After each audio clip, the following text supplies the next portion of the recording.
Times of Sabarkantha.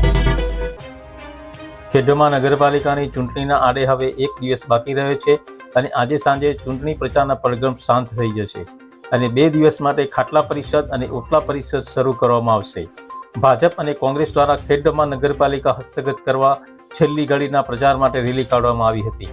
આજે ખેડબ્રહ્મા શહેર ભાજપ દ્વારા બાઇક રેલી નીકળી હતી, જે માતાજી મંદિરથી રેલીનું પ્રસ્થાન કરીને સમગ્ર શહેરમાં ફરીને છેલ્લે સરદાર ચોકમાં સમાપન કરાયું હતું.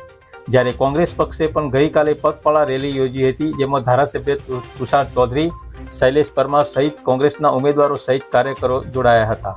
ભાજપની બાઇક રેલીમાં જિલ્લા પ્રભારી ગજેન્દ્રભાઈ સક્સેના, જિલ્લા પ્રમુખ કનુભાઈ પટેલ, પૂર્વ મહામંત્રી અશોક જોશી સહિત ભાજપના ઉમેદવારો અને કાર્યકરો બાઇક સાથે જોડાયા હતા.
Bureau report, times of Sabarkantha.